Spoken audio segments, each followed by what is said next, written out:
উপস্থিত তাদের দুজনকে আমরা মঞ্চে আহ্বান করিব এবং আমাদের ভালো লাগছে। দেবাদার খুঁটি পুজোতে বরাবরই আসা হয়, এবারে সাংসদও এলাম, কিন্তু আমার মনে হয় দেবাদা আমাকে অত্যন্ত ভালো মানে আমি দেবাদাকে অত্যন্ত শ্রদ্ধা করি এবং দেবাদা আমাকে ভীষণ স্নেহ করেন, ভালোবাসেন এবং আমার মনে হয় সেই এইবারে যে ইনভিটেশনটা সেটা ওই ভালোবাসার সূত্রেই ইনভিটেশন। সাংসদ হিসেবে উনি আমাকে কখনোই দেখেননি বা ডাকেননি, উনি জানেন যে রচনা আসবেই আমার খুঁটি পুজোতে, সেই হিসেবে উনি আমাকে ইনভাইট করেছেন এবং সেই জন্যই আমি আজকে এখানে এসেছি।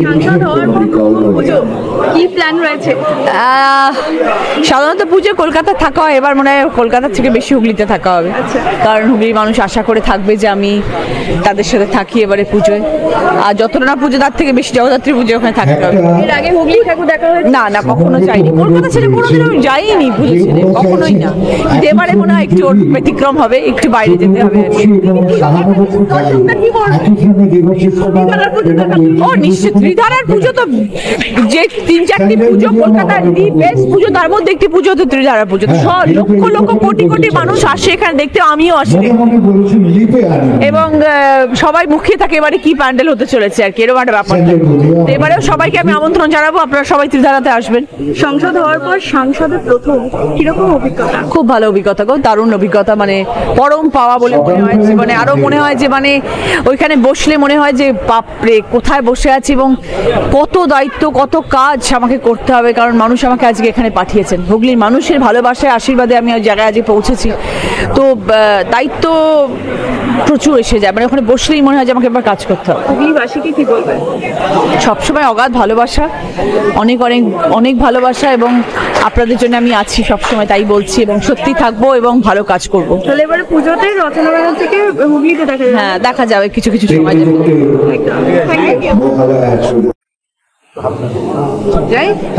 আচ্ছা, খুঁটি পুজো মানেই তো পুজোর শুভ সূচনা হয়ে গেল।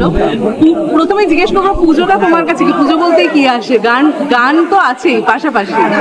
পুজো বলতে ছুটি, বেসিক্যালি একটা দৈনন্দিন কর্মব্যস্ততার থেকে ওই পুজোর কটা দিন যে একটা অদ্ভুত আনন্দ, এবং বেশিরভাগ পুজোটা অনেকটাই নস্টালজিয়া ঘিরে হয়ে গেছে আজকাল, যে একটা সময় যখন আমরা পুজোর জন্য অপেক্ষা করে থাকতাম, পুজোর ছুটির জন্য অপেক্ষা করে থাকতাম, সেই দিনগুলোর কথাই বেশি মনে পড়ে। এবং গোটা বাংলা জুড়ে মনে হয়, এখন তো বাঙালি গোটা পৃথিবীতে ছড়িয়ে গেছে, গোটা পৃথিবী জুড়েই পুজোর সময় একটা সাজ রব আমি বুঝতে পারি আর কি। সবাই অপেক্ষা করে থাকে, সবাই দিন গোনে যে কবে আসবে পুজোর সেই 4টে দিন।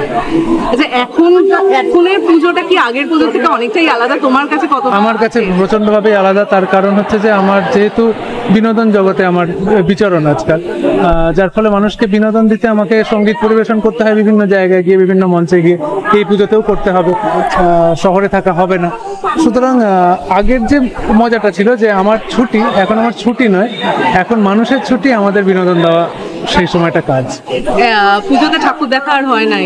ঠাকুর হয় যেখানে যেখানে, যে প্রবাসে যাই যখন, সেখানে গিয়ে ঠাকুরগুলো দেখি।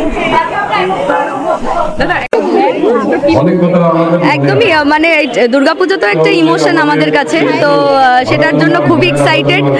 দুর্গাপুজো আসছে এইটা ভাবতেই আনন্দ লাগে, কারণ একবার হয়ে গেলেই তো সব শেষ হয়ে যায়, তো আসছেটাই ভালো। পুজোর প্ল্যানিং, আমার শ্বশুরবাড়ির দুর্গাপুজো হয়, সেখানেই একদম বেশ গিন্নি বান্নি সেজে আমি দুর্গাপুজোটা কাটাই। তো এই বছরটা আরো স্পেশাল, কারণ নিজেদের বাড়িতে হচ্ছে, এত বছর অফিসে হতো, এই বছর প্রথম নিজেদের বাড়িতে হচ্ছে, তো খুবই আশাবাদী যে ভালোভাবে কাটবে। হ্যাঁ, আচ্ছা, ডেইলি টকিজ 20 সমস্ত দর্শকবৃন্দকে জানাই আগাম দুর্গাপুজোর অনেক শুভেচ্ছা, ভালোবাসা, আর সবাই খুব ভালো থাকবে, সুস্থ থাকবে। Thank you. দেবাদার খুঁটি পুজো তো বোধহয় এরকম বোধহয় কখনো হয়নি, বিগত 4-5 বছর 6 বছরে যে আমি আসিনি, সবসময় আমি এসেছি এবং আমি শিওর যে দাদা এবং বৌদি আজকেও যে আমাকে আমন্ত্রিত করে নিয়ে এসেছিল এবং ফোন করে শুরু করেছেন রচনা তোমার আসতে হবে, সেটা আমি সাংসদ হয়েছি বলে নয়, দাদার স্নেহ ভালোবাসায় আমি সেই রচনাই আছি যে রচনা আজকে এখানে দাঁড়িয়ে আছে।